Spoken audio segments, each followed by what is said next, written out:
Good day, everyone. Welcome to today's episode of Market Views. Today, it's me, Hilton, joined with Rufaro and Zenzi. We are at the end of Q1 2022, and we're going to go through what happened on the ZSE, both the ETF, the equities, and also on the FICFOS exchange.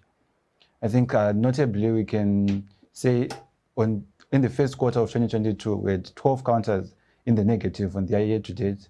However, 39 were in the positive. Significantly of those that were down, general buildings were down 42%, with notably Simbisa recording a 146% increase from their opening price for the year. So, Rufaro, can you just give us an overview of what happened on the exchange in the first quarter of 2022? Thank you, Hilton. So, it's very easy to look at these figures in absolute terms and say the ZSE, it's up 46%. But then if you then try to look in terms of the depreciation that has happened on the currency, you realize that the local currency, using the official numbers, has lost over 30% of its value and close to 60% using the alternative rates. So what this means is that if you had $1 invested on the ZSE across all the counters, it would have grown up to $1.46 in local currency. But that would have been hit by inflation such that it would have lost 60%. So what this means is that in its job to hedge against inflation, I don't think the ZSE has done that in Q1. But of course, there are certain counters that if you had invested in those counters, you could have preserved those which you were talking about, the Insco family. They did that pretty well. Yeah. Yes. Also notable on volumes, you can comparing the first quarter of 2021 to Q1 2022 at about 9 billion last year, but this year recording about 20.8 billion in the first quarter of 2022. So Zenz, what is your take on the exchange in this quarter, and is it also are you confirming or against what Rufaro is saying about preserving current value in local currency terms? So you've actually mentioned a very interesting point of the turnover, which you mentioned that in the first quarter of 2021 it was 9 billion. Now it's the last quarter the turnover was around 20 billion, which signals that the depreciation of the local currency in terms of the RTGS transaction. Yes. Then adding on to what Faro said, that actually for me it actually makes very very perfect sense. Such that because the local currency has been depreciating in value, and we have people who believe that the stock exchange preserves value. So now, as he has mentioned, that we also had other counters which didn't do very fairly well. That's where we also require that people to be learned and try to have much interest, especially in shows like this, which inform the general populace in terms of what asset allocation, which key areas to look into for your investing. But for me, I think the ZSE, for those that do very well, they're actually making money in terms of how much you make on the local exchange. And there are different strategies which people are using. Fundamental, if you're looking at the fundamentals, there's not much of attraction on the local on the exchange if you're using fundamental analysis to come up with your valuations. But as of now, I think ZSE is more for people who believe more in the technical analysis side of things. We can use contemporaneous momentum strategy. We are saying we are buying current winners, or we can even using a lagged momentum strategy. We are saying we are buying previous winners. And since the boss is actually increasing nominal terms, those stocks will be undervalued at some point in time. And moving into another quarter in terms of valuation, they possibly will move with the hobos. Interestingly, on the exchange, we saw, as we have now realizing that the previous quarter we are now seeing big caps, the heavyweights, they're the ones which are actually making significant moves. You see that the top 15 counters, the one which now currently have the highest year to date. But among those top 15 counters, you actually find that there are also counters which are lagging behind in terms of valuating them relative to how the boss is performing. So you can actually move into those counters. So in terms of the exchange rate, I actually agree with what Rufaro that the stock market is actually a leading indicator of what's the true exchange rate which people are supposed to exchange the money using, and the stock exchange can actually give you that indicator of where the rate may actually possibly be supposed to move around. So yeah, I think, yeah, like what Faro said, it's a mixed bag. It's a variegated performance of the exchange. All right. I think you pointed out an interesting point. Also comparing with the first quarter of 2021, we saw the number of trades from about 23,000 to 21, which is quite a decrease. Also disregarding inflation. This indicates people shifting to high value counters, unlike the first quarter of last year, people were buying in small counters. What is your outlook of this on the exchange going forward in Q2 of 2022?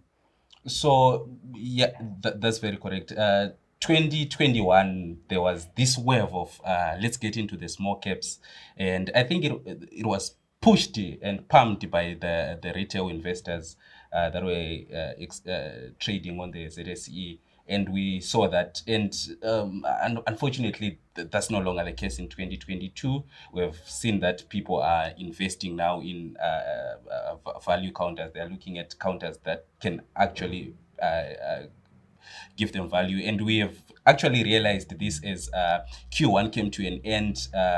Trust me, the counters that appreciated the most were the counters that were producing good financial results, declaring dividend.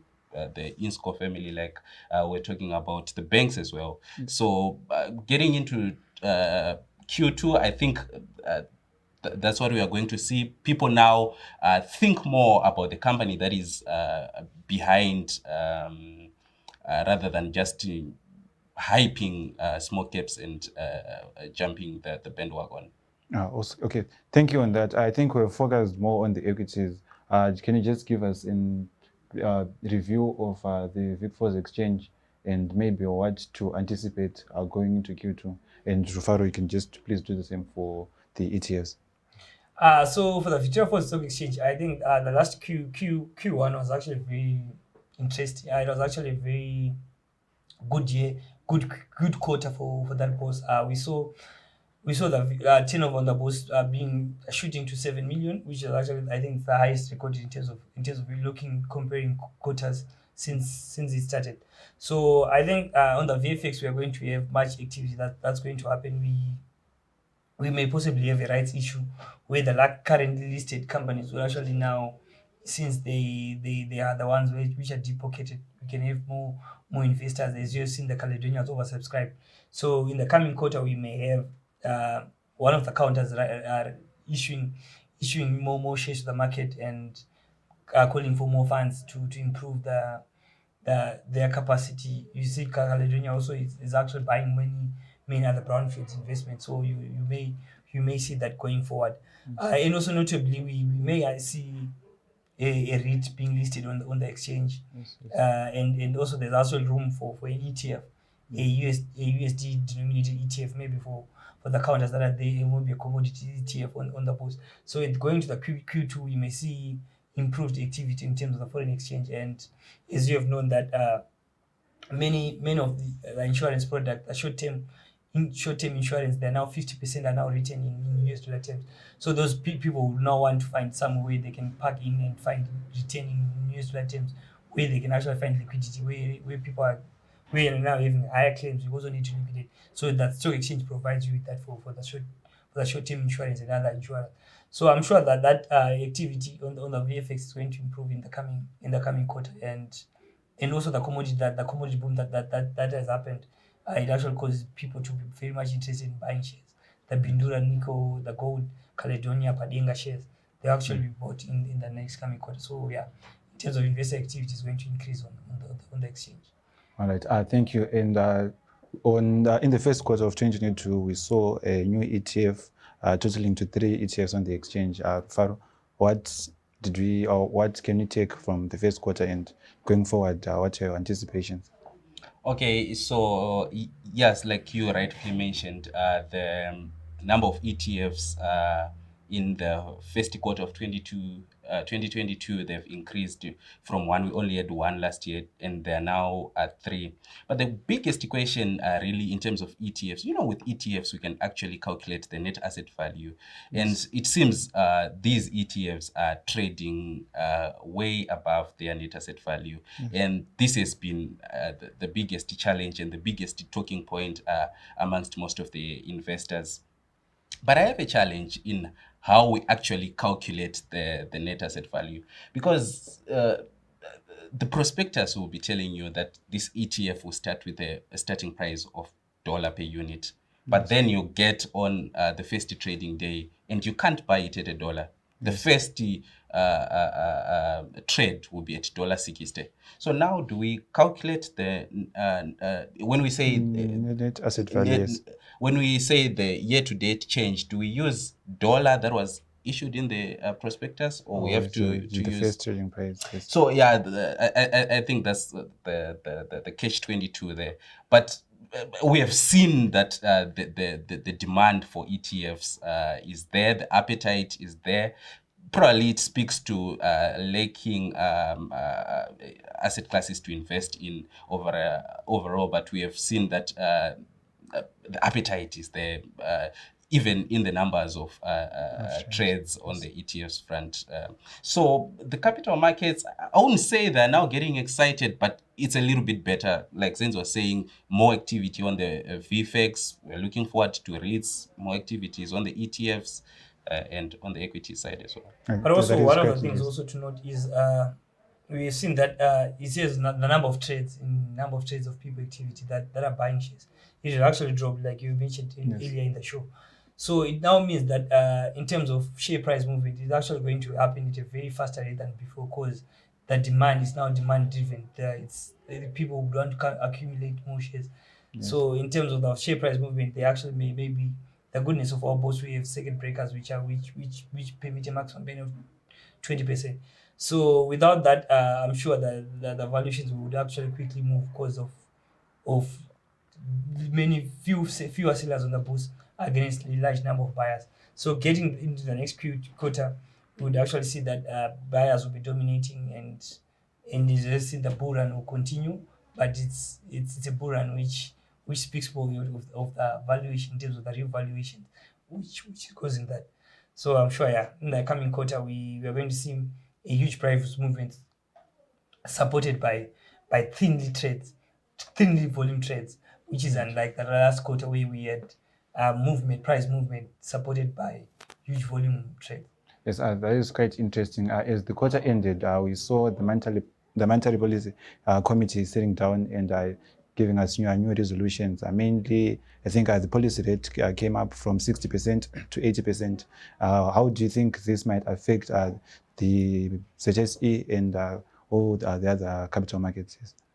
Okay, so finance theory tells you that there is a negative correlation between interest rates and the stock market performance. So the intended effects of this is to kind of slow down inflation and subsequently the stock market. But I think the biggest question is that going to work in terms of increasing the policy rate from 60 to 80%, the time and savings from 10 to 12.5. Is it going to work? If it works, then yes, but I have a big doubt whether that's going to work.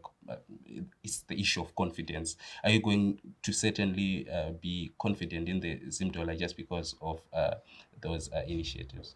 All right. Thank you, Zenz. Anything to add before we round up? I think what the point that we have to add, I would say, in terms of the savings rate, I don't see people depositing money into the banks and saving their local currency in banks. I'm sure people will still find other avenues. It's either you can buy currency off the power market and save it in real terms. And then in terms of the policy rate, I'm sure it's a signal. For me, it's a signal that the government is the one which wants to control the liquidity that's there in the market, since most of the capital players won't be borrowing from the banks, since it's 80% a very exorbitant rate, borrowing rate. So I think going forward, as you have seen, the policy market rate, that the stock market is still going to continue in terms of their valuation as you have seen that the stock market is one that's being used by most of the big players to keep their liquidity. As you have seen that we have got the NCD that was announced by the RBZ way back for banks. So with those policies in mind, normally we now have anomaly players on the stock exchange who are using the stock exchange to preserve their